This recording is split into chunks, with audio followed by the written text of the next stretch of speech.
एक ऐसी चोरी जिसने दो देशों को दुश्मन बना दिया। दो देशों के बीच आवन जावन, व्यापार, सरकारी बैठकें, सब कुछ बंद करवा दी। क्या हुआ था उस अनमोल रत्न के साथ? कहाँ गया वो रत्न? कैसे एक नौकर की वजह से दो सरकार एक दूसरे से रूठ गईं? क्या ये रिश्ता कभी सुधर पाया? क्यों इसे एक चोरी नहीं बल्कि दो देशों के बीच दीवार खींचने वाली घटना माना जाता है? क्या है the blue diamond affair case? जानने के लिए वीडियो को लास्ट तक देखें और चैनल को सब्सक्राइब अगर नहीं किया है तो तुरंत कर लें। साल 1989। इस कहानी को समझने के लिए हमें जाना होगा सऊदी अरब, वो देश जो आज दुनिया के सबसे अमीर, डिसिप्लिन्ड और क्राइम फ्री देशों में गिना जाता है। सऊदी की जितनी बात की जाए उतनी कम है। यहाँ का high class infrastructure, modern road, धर्म के लिए समर्पण और छोटे से छोटे क्राइम पर इतनी भयानक सजा कि क्रिमिनल क्राइम करने से पहले 100 बार सोचें। इसे दुनिया के सबसे सुरक्षित देशों में से एक माना जाता है, वो भी लंबे समय से। मगर 1989 में हुई एक घटना ने सऊदी की सुरक्षा पर सवाल खड़े कर दिए। सवाल इसलिए क्योंकि ये घटना प्रिंस के महल में हुई थी, जो आलीशान होने के साथ साथ 24 घंटे सिक्योरिटी गार्ड्स से घिरा रहता था। किसी को बाहर जाना हो या अंदर आना हो, गार्ड हमेशा उसके साथ ही रहा करते थे। और गलती से घर खाली छूट जाए तो फिर ये गार्ड दिन रात मुस्तैदी से बैठे रहते थे। हालांकि तिजोरी वाले कमरे में अगर किसी की नज़र पड़ जाए तो लालच जागना नॉर्मल बात थी, क्योंकि 1980 के दशक के अंत तक सऊदी दुनिया के सबसे धनी देशों में से एक बन गया था। और इसका एकमात्र कारण था oil and natural gas. Oil से होने वाली इनकम साल दर साल रफ्तार पकड़ रही थी। जो प्रॉफिट पहले हजारों में होता था, अब वहीं अरबों में होने लगा था। ऐसे में शाही परिवार की आय भी बढ़ती जा रही थी और तिजोरियों में कैश से ज्यादा कीमती चीजें होती थीं, जैसे सोने चांदी के जेवर, खास मौकों के लिए डायमंड के जेवर, मणिक, मोती, प्राचीन आभूषण और डायमंड्स सुरक्षित रखे होते थे। ऐसा ही महल था प्रिंस फैसल बिन फहद का, जहां हर सुख सुविधा मौजूद थी और एंटिक के नाम पर कई ऐसी चीजें थीं जिन्हें देखना तो दूर आम इंसान जिनके बारे में कभी सुन भी ना पाए। लेकिन सऊदी में ये चीजें आम होती हैं। प्रिंस फैसल बिन फहद की तिजोरी में भी यही सब कीमती सामान रखा हुआ था। और सुरक्षा के लिए प्राइवेट गार्ड तो थे ही, साथ ही दूसरे कर्मचारी भी थे जो प्रिंस के घर और उसमें रखी चीजों की हिफाजत किया करते थे। इन्हीं में से एक था क्रियांग क्राई टेचामोंग। हालांकि वो गार्ड या सिक्योरिटी में नहीं था, बल्कि महल का केयर टेकर टाइप था, जो साफ सफाई किया करता था। क्रियांग क्राई की उम्र रही होगी यही कोई 30 साल, और उसका बैकग्राउंड एकदम क्लियर था। कोई क्राइम रिकॉर्ड नहीं, कोई मार धाड़ नहीं, कोई चोरी चकारी नहीं। वो इससे पहले भी कई जगहों पर काम कर चुका था और हर जगह से ग्रीन चिट लेने के बाद ही निकला था। मतलब हर जगह से उसे रिव्यूज अच्छे मिले थे। ऐसे में जब वो थर्ड पार्टी के थ्रू महल तक पहुंचा तो यहां भी उसे साफ सफाई के लिए हायर कर लिया गया। वो मूल रूप से थाईलैंड का नागरिक था और अच्छे रोजगार की तलाश में सऊदी तक पहुंचा था, क्योंकि सऊदी आजकल से नहीं बल्कि वर्षों से युवाओं की पसंद रहा है, जहां ना सिर्फ यूथ को अपनी लाइफ बनाने का मौका मिलता है, बल्कि हाई सैलरी, सेफ एनवायरनमेंट और फाइनेंशियली सिक्योरिटी भी मिलती है। इसलिए 1980 में भी यहाँ इतने ही लोग आया करते थे और सऊदी भी नए टैलेंट को काम देने में हिचकिचाता नहीं था। हजारों युवाओं में से एक था क्रियांग क्राई टेचामोंग, जिसकी शक्ल पर गए तो ऐसा लगेगा ही नहीं कि यह सीधा सा इंसान चोरी भी कर सकता है। मगर कहते हैं ना, कभी कभी जो दिखता है वो होता नहीं है और जो होता है वो दिखता नहीं है। कुछ ऐसा ही क्रियांग क्राई के साथ भी था। मगर नोटों की गड्डियां, सोने चांदी के आभूषण देखकर अक्सर लोगों के मन में लालच जाग उठता है, और ऐसा ही लालच क्रियांग क्राई के मन में समय के साथ साथ जागने लगा। वो जैसे जैसे महल के हर कमरे में सफाई करने के लिए गया, वैसे वैसे उसका दिमाग महल की चकाचौंध भरी चीजों को देखकर हिल गया। धीरे धीरे क्रियांग क्राई ने खुद को प्रिंस और महल के मैनेजमेंट की नज़र में इतना ऊपर चढ़ा लिया कि अगले कुछ महीनों बाद ही वो दूसरे नौकरों को इंस्ट्रक्ट करने लगा कि कहाँ कैसे काम करना है, और अब तक वो महल के लगभग हर कमरे के बारे में जान चुका था। इसी बीच उसने एक बात नोटिस की। दरअसल सऊदी प्रिंस का महल इतना बड़ा होता है कि उसमें पूरे एक गांव को बसा दिया जाए तो वो भी फैलकर सो सके। ऐसे में हर कमरे को एक दिन, एक हफ्ते में पूरा देख लेना पॉसिबल नहीं होता था। मगर जैसे जैसे वो पुराना हुआ, उसे पता चल गया कि कौन सा कमरा कब खुलता है और किस कमरे में ज्यादा माल यानी सामान है जिसे वो चुरा सके। उसने ये भी नोटिस किया कि कमरों में रखी अलमारियों और तिजोरियों का यूज हमेशा नहीं होता था। कुछ कमरे ऐसे होते थे जो दिन में 2 से 3 बार खुलते थे, जबकि कुछ को सिर्फ एक बार ही खोला जाता। और कुछ कमरे तो ऐसे थे जिन्हें महीने में एक आध बार ही खोला जाता था, और उनमें रखी अलमारियों और तिजोरियों का इस्तेमाल भी हमेशा नहीं बल्कि वंस इन अ मून होता था, मतलब कभी कभी।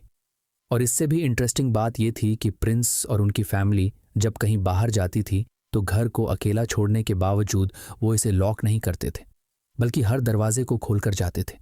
शायद इसलिए क्योंकि सऊदी एक सुरक्षित देश है, और अगर किसी ने प्रिंस के महल में हाथ डालने की कोशिश की तो उसकी जुबान, हाथ, पैर सब काट दिए जाएंगे। लेकिन उन्हें नहीं पता था कि मुसीबत कभी भी नॉक करके नहीं आती, बल्कि घुसी चली आती है, जैसे उनकी लाइफ में एक बहुत बड़ी मुसीबत आने वाली थी। दरअसल क्रियांग क्राई के मन में इतना पैसा और जेवरात देखकर लालच आ गया था। उसने खुली अलमारियों और तिजोरियों में नोटों की गड्डियां और क्रिस्टल से चमकते जेवर देखे थे। उसने सोचा क्यों ना इन पर हाथ साफ किया जाए। वैसे भी साफ सफाई करके वो पूरी जिंदगी भी जमा करेगा, तब भी कितना जमा कर लेगा। इस तरह उसके मन में चोरी का विचार आ चुका था। अब बारी थी इसे एग्जीक्यूट करने की। मगर सोचने और करने में बहुत फर्क होता है, और क्रियांग क्राई को ये बात अच्छी तरह से पता थी, क्योंकि एक तो वो चोरी करने जा रहा था, दूसरा चोरी भी सऊदी के प्रिंस के घर में। अगर गलती से भी पकड़ा गया तो 2 सेकंड में उसकी बॉडी कहीं भी पड़ी मिल सकती थी। इसलिए उसने पहले एक फुल प्रूफ प्लानिंग बनाना शुरू किया, और सबसे पहले उसने महल में तैनात सिक्योरिटी गार्ड्स की रेकी की। मतलब वो कब किस जगह पर पहरा देते हैं, महल के अंदर कितने गार्ड घूमते हैं और महल के बाहर कितने हर वक्त पहरा देते हैं। इसके अलावा गार्डों और कर्मचारियों का रूटीन भी चेक किया। साथ ही उसने ये जानकारी भी निकाली कि किस वक्त कौन सा कमरा पूरी तरह से खाली रहता है और कौन सा भरा। लंबे समय तक ये सब जांचने के बाद आखिरकार उसे वो सुनहरा दिन मिला जब वो इस महल में हाथ साफ कर सकता था। और फाइनली साल आ गया 1989 का। प्रिंस अपने परिवार के साथ बाहर घूमने के लिए गए हुए थे। अच्छा, प्रिंस एंड फैमिली जब भी कहीं घूमने जाते थे तो वो महल को लॉक नहीं करते थे, और महल तो छोड़िए, वो अपने किसी कमरे और अलमारियों, तिजोरियों को भी लॉक नहीं करते थे। क्रियांग क्राई को पता था कि कौन सी 3 से 4 अलमारियां और तिजोरी हैं जो अक्सर खुली रहती हैं, और जाने से पहले प्रिंस इस बार भी इन अलमारियों को खुली छोड़कर गए, क्योंकि उन्हें चोरी का कोई डर ही नहीं था। इसका सबसे बड़ा कारण तो आप जानते ही हैं, सऊदी के कानून, जो क्राइम करने वाले को ऐसी सजा देते हैं कि उसकी आने वाली 7 पुश्तें भी याद रखें। ऐसे में प्रिंस तो क्या, यहाँ लोकल लोग भी अक्सर अपना घर खुला छोड़कर जाते हैं। खैर, प्रिंस एंड फैमिली तो चले गए। अब घर में बचे थे नौकर चाकर और गार्ड, जो रोजाना की तरह अपने कामकाज कर रहे थे। लेकिन शाम होते ही जैसे ही काम खत्म हुआ, सभी कर्मचारी अपने अपने ठिकाने पर, या लोकल होते तो अपने घर को लौट गए। अब क्योंकि महल में प्रिंस थे नहीं, प्रिंसेस थी नहीं, और कोई भी नहीं था, इसलिए क्रियांग क्राई को लगा कि इससे बेहतर मौका अब नहीं मिलेगा। इसलिए उसने फैसला किया कि वो अभी चोरी को अंजाम देगा, क्योंकि प्रिंस पूरे 3 महीने बाद लौटने वाले थे। ऐसे में अलमारियों को उनकी गैरहाजिरी में तो कोई खोलेगा नहीं, तो क्रियांग क्राई को भागने का अच्छा समय भी मिल जाएगा। इसलिए एक शाम सभी कर्मचारी अपना अपना कामकाज करके बाहर निकल जाते हैं और महल को बंद कर देते हैं। मगर क्रियांग क्राई बाहर नहीं होता, क्योंकि वो पहले ही महल में छुप चुका था। मगर किसी ने उसकी एब्सेंस को महसूस ही नहीं किया, और सब अपनी अपनी बातों में लगे रहे। रात का समय था, थकान ज्यादा थी, तो वो बिना कुछ सोचे समझे सोने के लिए चले गए। इधर क्रियांग क्राई अभी भी महल के अंदर था, अकेला, अपनी प्लानिंग को आखिरी पड़ाव तक पहुंचाने के लिए बिल्कुल तैयार। उसने सबसे पहले तो एक बड़ा सा बैग निकाला जो उसने पहले ही छुपा लिया था, और फिर एक अलमारी को खोला। उसने उसमें रखे सारे जेवर निकाल लिए, और फिर दूसरी, तीसरी, इसी तरह से कई अलमारियों में हाथ साफ किया और सारा सामान उस बैग में भर लिया, जो अब काफी भारी हो चुका था, क्योंकि इन आभूषणों, कीमती चीजों का वजन करीबन 30 किलोग्राम तक पहुंच गया था। अब सवाल यह था कि इस बैग या बैग के अंदर जो सामान है उसे कहाँ छुपाए, क्योंकि इतने भारी बैग को लेकर महल से निकलना इम्पॉसिबल था। बाहर खड़े गार्ड ना सिर्फ उसे रोकते, बल्कि जेवरात देखकर उसे बुरी तरह से पीटते भी। इसलिए क्रियांग क्राई ने यहां दिमाग दौड़ाया और सारे जेवरों को उठाकर वैक्यूम क्लीनर और उसके बैग में डाल दिया, क्योंकि वो रोजाना क्लीनिंग करता था और अक्सर ऐसे कचरे से भरे बोरे लेकर बाहर भी जाता था। रही बात वैक्यूम क्लीनर और उसके बैग की, तो उसे तो कोई चेक करता ही नहीं था। मतलब पकड़े जाने के चांस 1% से भी नीचे गिर गए थे। इसलिए उसके अंदर का कॉन्फिडेंस लेवल भी बढ़ गया। मगर अब बारी थी इस सामान को उसकी असली जगह तक पहुंचाने की, जो कि थी थाईलैंड। क्रियांग क्राई मूल रूप से थाईलैंड का था, ये तो हम आपको बता ही चुके हैं। इसी वजह से उसने ये सारा सामान अपने घर लेकर जाने का तय किया। मगर प्रॉब्लम ये थी कि सामान वहां जाएगा कैसे। प्लेन से जा नहीं सकता था, ट्रेन तो भूल ही जाओ, और लोकल ट्रांसपोर्ट तो पॉसिबल ही नहीं था। तब यहाँ क्रियांक राय ने एक बार फिर दिमाग दौड़ाया और फैसला किया कि वो ये सारा सामान कार्गो के जरिए थाईलैंड भेजेगा। मगर ये रास्ता भी आसान नहीं था, क्योंकि सऊदी से तो चलो जैसे तैसे करके सामान को कार्गो में लोड करवा देगा, मगर थाईलैंड पर उतरते ही थाई कस्टम इस सामान की जांच करेगा, और उस वक्त क्रियांक राय तो वहां होगा नहीं। मतलब उसे सऊदी में बैठे बैठे ही कोई तिगड़म खेलनी थी जो उसके सामान को थाई कस्टम के हाथ लगने से बचा सके। अच्छा, उस वक्त ऐसा कहते थे कि थाईलैंड गवर्नमेंट सर्विसेज रिश्वत में बहुत यकीन रखती थी, और थाई कस्टम तो बदनाम ही रिश्वत के लिए था। कहते हैं कि थाई कस्टम के ऑफिसर्स सवाल पूछने से पहले पॉकेट में कितने पड़े हैं ये पूछते थे, और फिर सारा पैसा ले लिया करते थे। मगर क्रियांक राय तो वहां होता ही नहीं। जब उसका सामान पहुंचता तो फिर वो भला रिश्वत देकर या किसी और भी तरीके से अपना सामान कैसे बचाता। इसके लिए उसने एक और आइडिया निकाला। उसने सबसे पहले तो लेटर लिया जिसमें लिखा था कि इस बैग में बस थोड़ा सा पोर्नोग्राफी का सामान है, अगर आप उसे आगे जाने देते हैं तो ये तोहफा आपके लिए। अब तोहफे में थे लिफाफे में रखे पैसे जो क्रियांक राय ने नोट के साथ छोड़े थे, ताकि ऑफिसर्स उसके सामान को सील करने की जगह उसे आगे जाने दें। और वाकई में हुआ भी ऐसा ही। ऑफिसर इतने लालच में आ गया कि उसने बिना ये देखें कि बैग में क्या है, वैक्यूम क्लीनर में तो कुछ छुपाया नहीं गया है, इन सभी सवालों को साइड में करते हुए सामान को आगे जाने दिया, वरना क्रियांक राय का खेल उसी दिन खत्म हो जाता। मगर थाई कस्टम ने ऐसा होने नहीं दिया, और इस तरह चोरी का ये माल सऊदी से पहुंच गया सीधा थाईलैंड।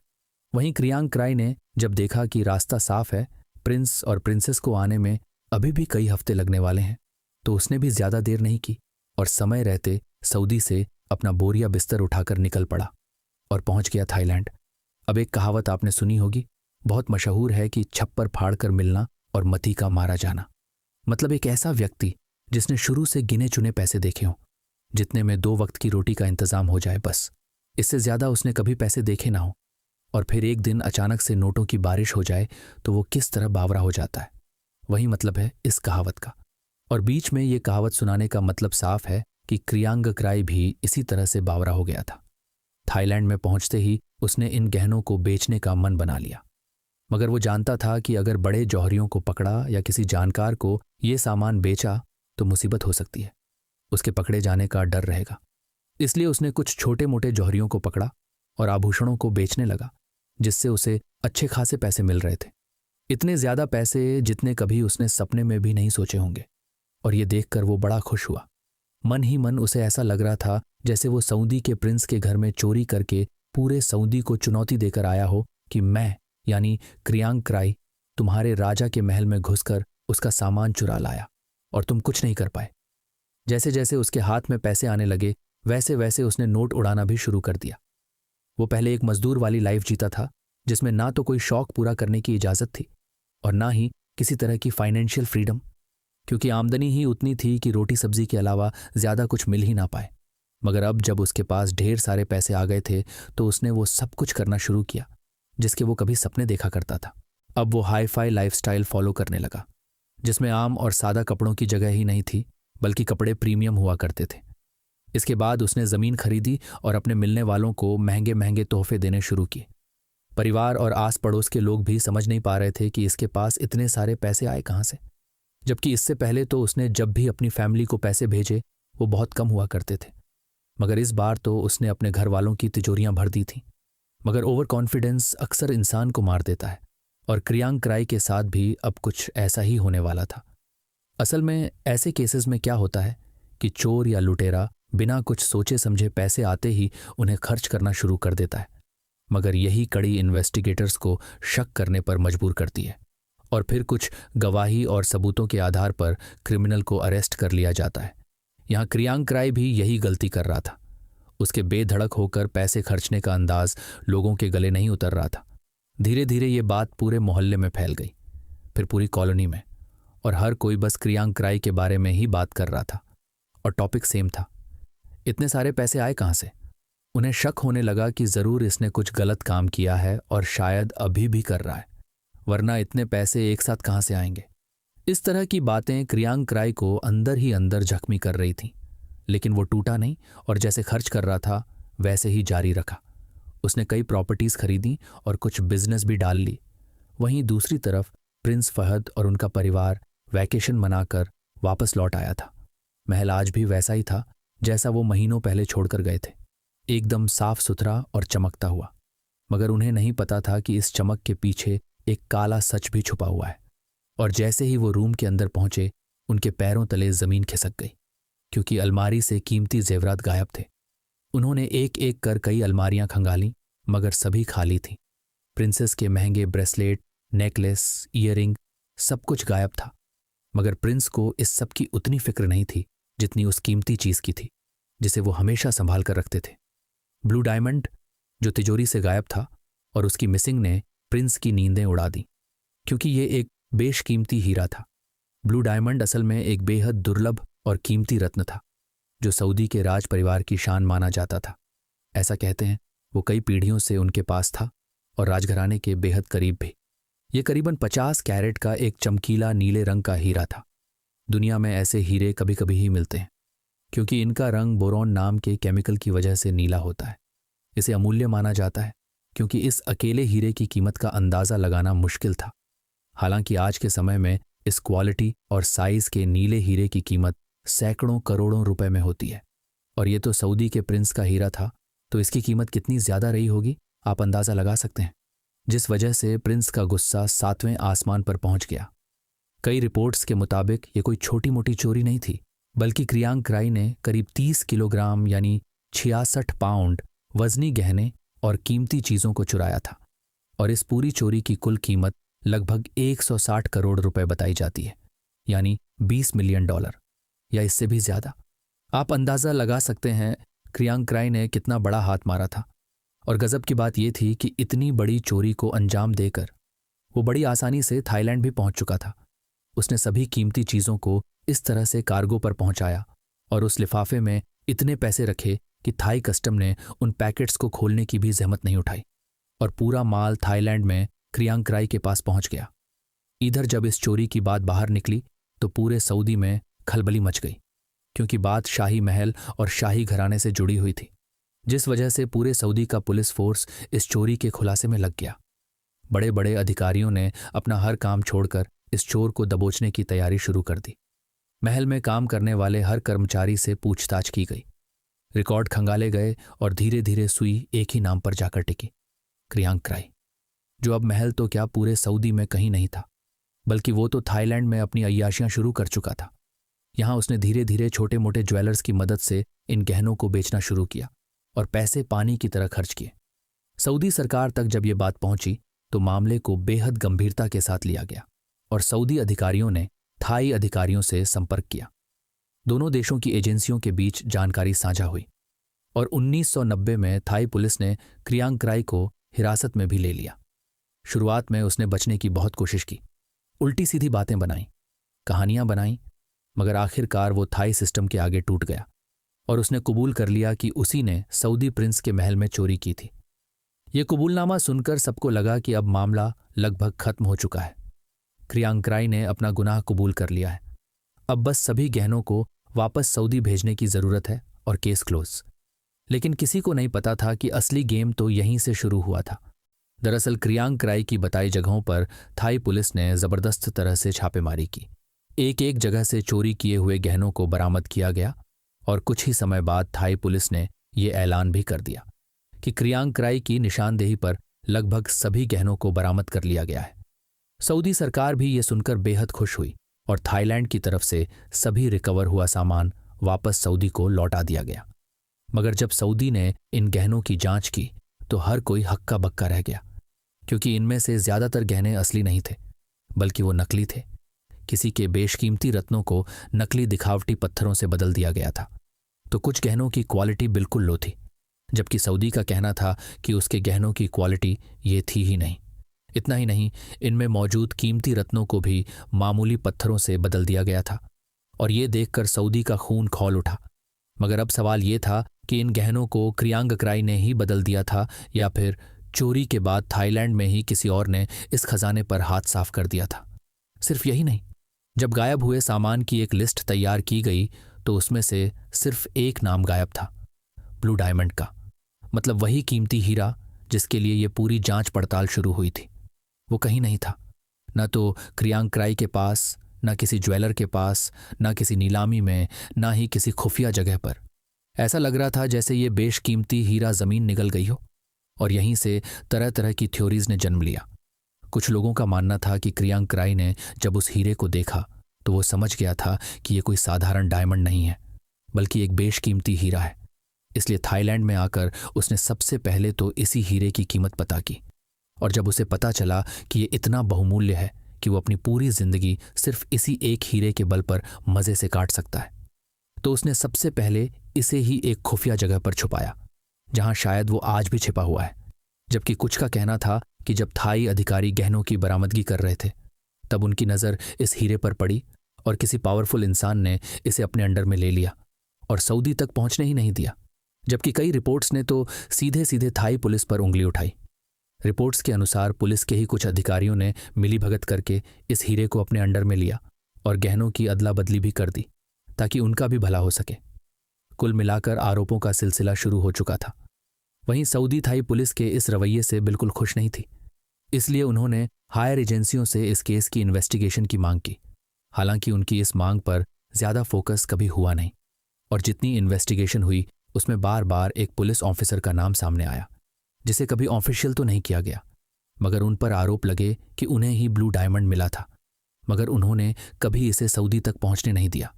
और जब गहनों की कीमत देखी तो उनके मन में लालच जाग गया और इन गहनों की अदला बदली भी उन्होंने ही करवाई।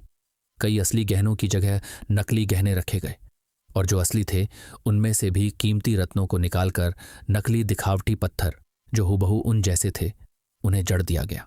सऊदी अधिकारियों ने तो यहां तक दावा किया कि उन्हें लौटाए गए जेवरों में एक दो को छोड़कर बाकी सभी नकली थे। मामला इतना ज्यादा सीरियस हो गया कि दोनों देशों के बीच में मनमुटाव बढ़ने लगा। थाईलैंड के लिए यह सिर्फ एक चोरी का केस नहीं रह गया था, बल्कि अब बात उसके मान सम्मान और इंटरनेशनल इमेज पर आ गई थी, क्योंकि कई इंटरनेशनल एजेंसियों ने थाई सरकार पर सवाल उठाए।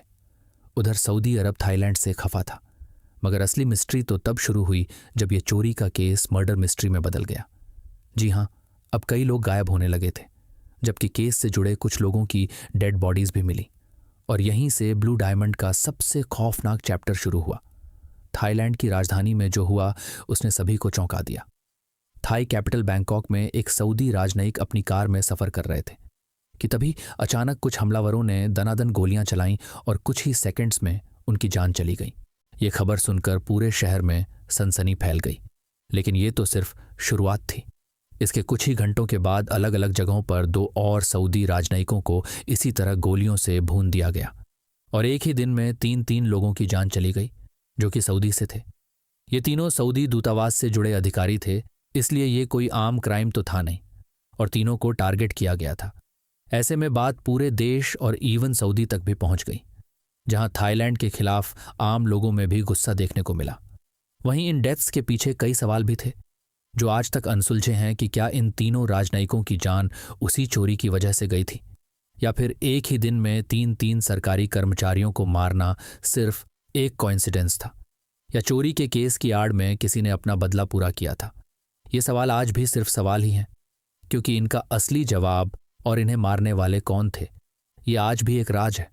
हालांकि कुछ एक्सपर्ट्स का कहना था कि ये दोनों घटनाएं एक दूसरे से जुड़ी हुई थी, वरना सरकारी कर्मचारियों को इस तरह से भून देना कोई इत्तेफाक तो नहीं हो सकता, वो भी सऊदी के कर्मचारियों को।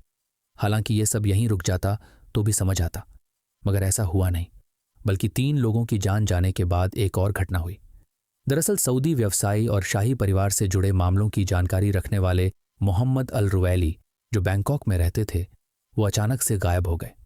कहते हैं कि वो रोज की तरह अपने घर से तो निकले, मगर फिर कभी वापस नहीं लौटे।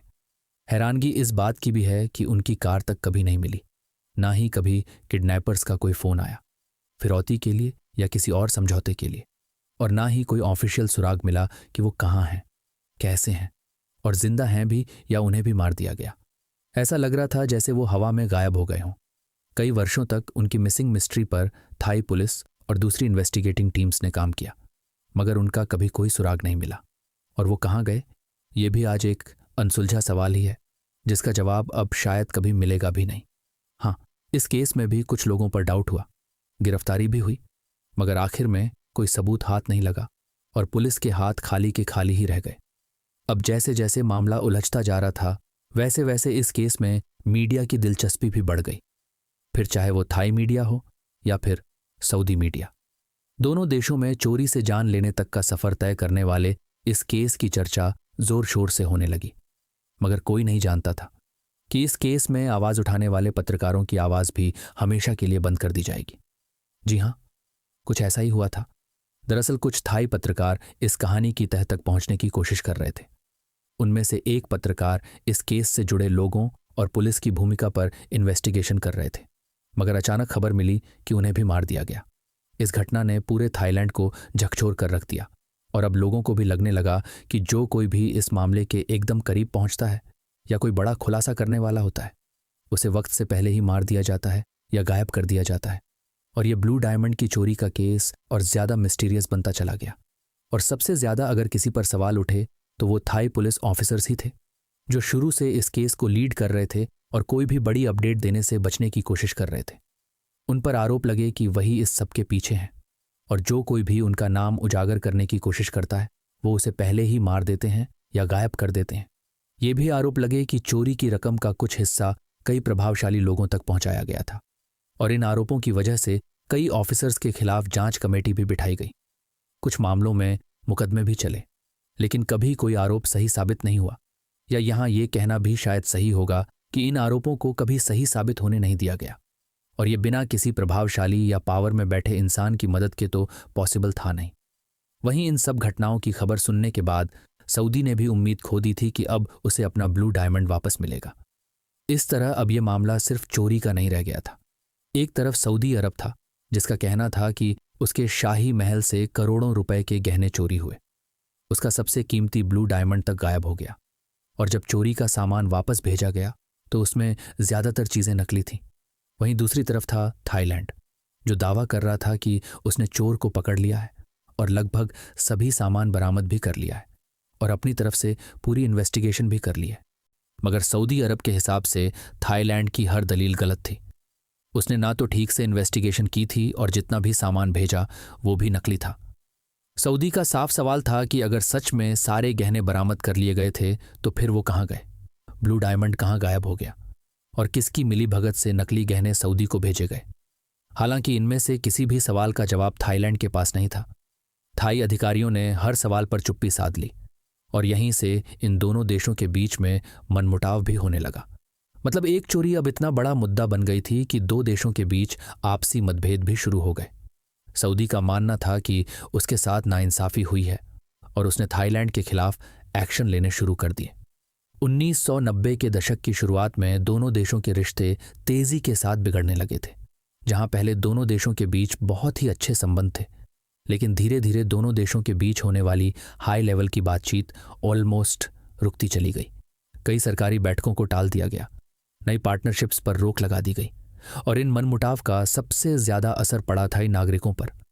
असल में उस समय मैक्सिमम थाई सिटीजन्स रोजगार के लिए खाड़ी देशों का रुख करते थे क्योंकि यहां रोजगार के अवसर थे, इनकम अच्छी थी, एनवायरनमेंट अच्छा था और थाई सिटीजन्स को जल्दी काम भी मिल जाया करता था क्योंकि निर्माण कार्य, तेल उद्योग, hotel industry, maintenance, driving, electrical काम और हेल्थ केयर सेक्टर में बड़ी संख्या में कामगारों की ज़रूरत हुआ करती थी और इन सभी सेक्टर्स में बड़ी संख्या में थाई नागरिक काम कर रहे थे।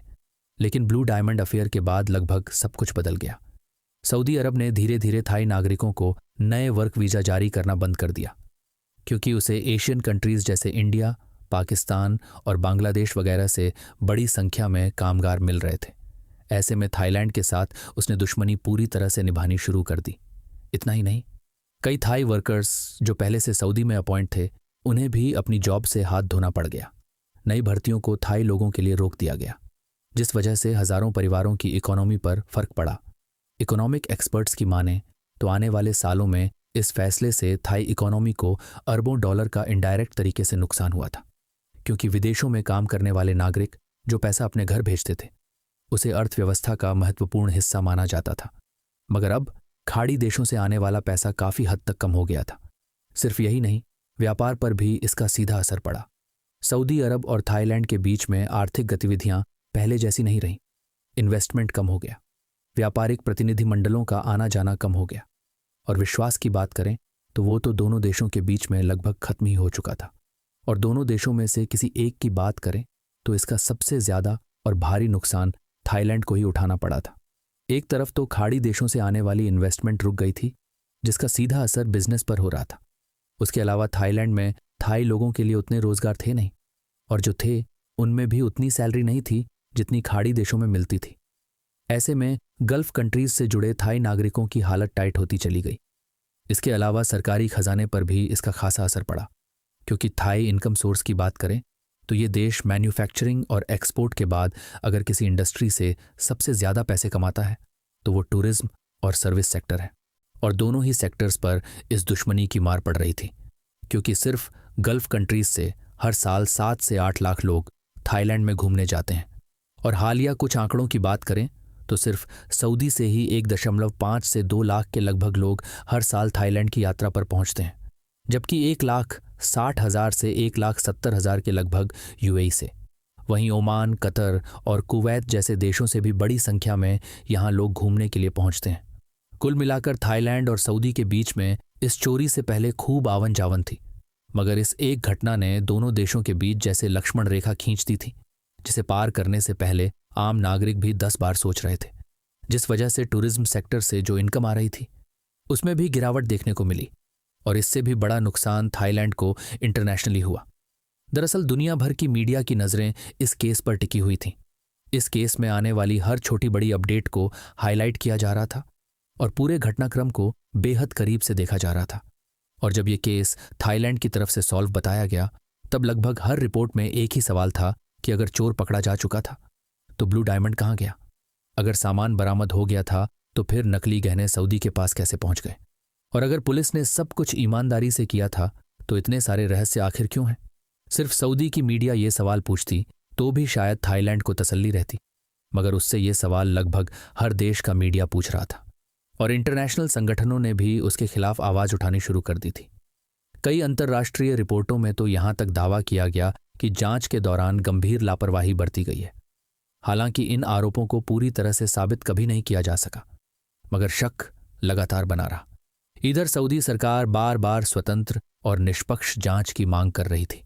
उनका कहना था कि जब तक ब्लू डायमंड नहीं मिलता और जितने भी सऊदी नागरिकों की जानें गई हैं उनकी सच्चाई सामने नहीं आती, तब तक इस मामले को बंद यानी इस केस को क्लोज नहीं माना जा सकता। मगर हर नई इन्वेस्टिगेशन के बाद भी नतीजा वही सामने आया। कभी कोई पुख्ता सबूत नहीं मिला, कोई नया गवाह नहीं मिला, और ब्लू डायमंड का कहीं कोई सुराग नहीं मिला। इसी तरह समय बीतता गया। पहले 1991, फिर 1992, फिर 1993, और इसी तरह साल गुजरते चले गए। सरकारें बदल गईं, पुलिस ऑफिसर्स बदल गए, इन्वेस्टिगेशन से जुड़े अधिकारी बदल गए, मगर इस केस की सबसे बड़ी मिस्ट्री अभी भी जस की तस थी कि आखिर ब्लू डायमंड गया तो गया कहाँ? यही सवाल धीरे धीरे दुनिया के सबसे बड़े अनसुलझे रहस्यों में शामिल होने लगा। और फिर सामने आई कुछ थ्योरीज। जैसे सबसे पहली थ्योरी क्रियांक्राई को लेकर ही थी, और इसमें शक भी उसी पर था। दरअसल कुछ लोगों का मानना था कि जब उसने शाही तिजोरी खोली और पहली बार ब्लू डायमंड को देखा तभी उसे अंदाजा हो गया था कि यह कोई साधारण हीरा तो है नहीं। इसलिए चोरी करते वक्त उसने ब्लू डायमंड को अलग रख लिया, क्योंकि अगर इसे किसी साधारण ज्वेलर के पास रखता या उसे देता तो तुरंत शक के घेरे में आ जाता और पकड़ा जाता। इसलिए पॉसिबल है कि उसने उसे किसी ऐसी जगह पर छिपा दिया हो जहां से उसे बाद में निकालने की प्लानिंग हो। लेकिन इस थ्योरी में प्रॉब्लम यह है कि क्रियांक्राई की गिरफ्तारी के बाद उसकी पूरी जिंदगी इन्वेस्टिगेशन के दायरे में गुजरी।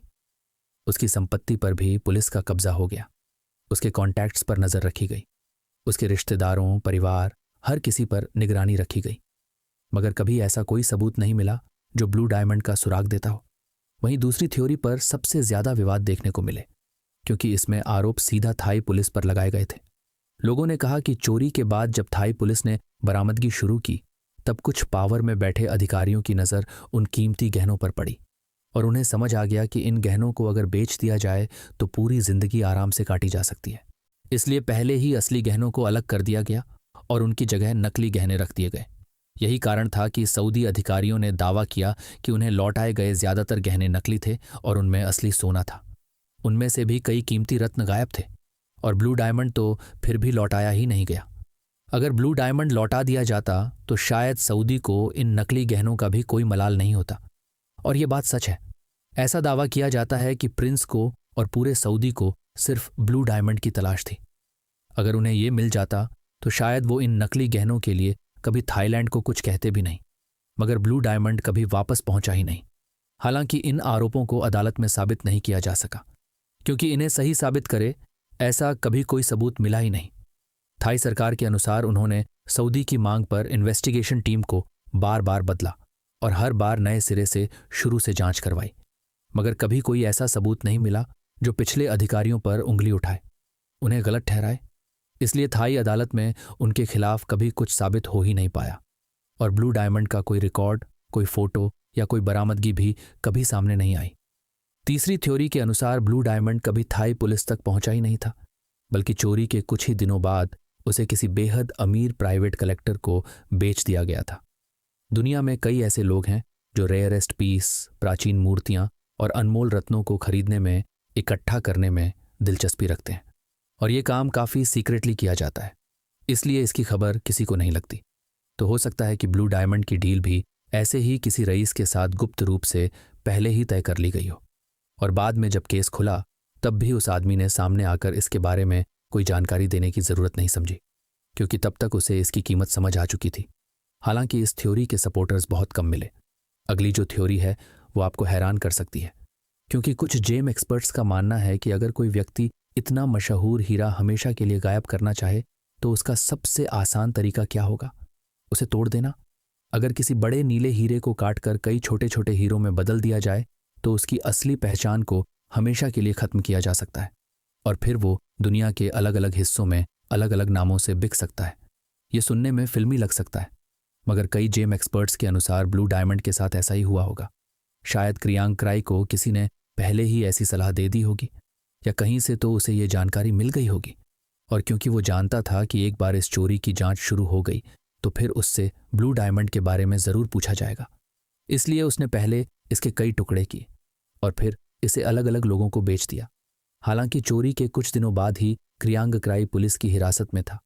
ऐसे में इतनी जल्दी कई हीरे के टुकड़ों को बेच देना आसान नहीं है, इसलिए इस थ्योरी के सपोर्टर्स भी कम ही देखने को मिले।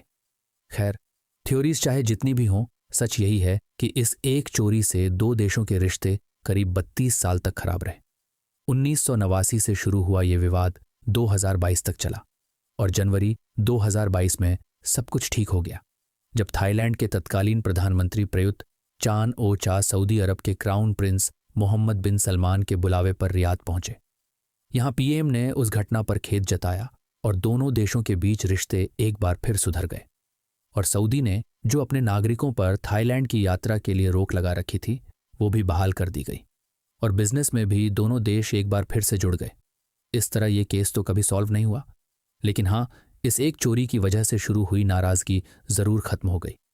मगर एक सवाल आज भी जिंदा है कि ब्लू डायमंड आखिर गया कहाँ? वैसे आप इनमें से किस थ्योरी पर बिलीव करते हैं, और आपको क्या लगता है कहाँ गया ये हीरा? अपनी राय हमें कमेंट करके ज़रूर बताएं। वीडियो पसंद आई हो तो लाइक कीजिए, शेयर कीजिए और चैनल को सब्सक्राइब करके बेल आइकन को प्रेस कर लीजिए। फिर मिलते हैं अगले किसी वीडियो के साथ।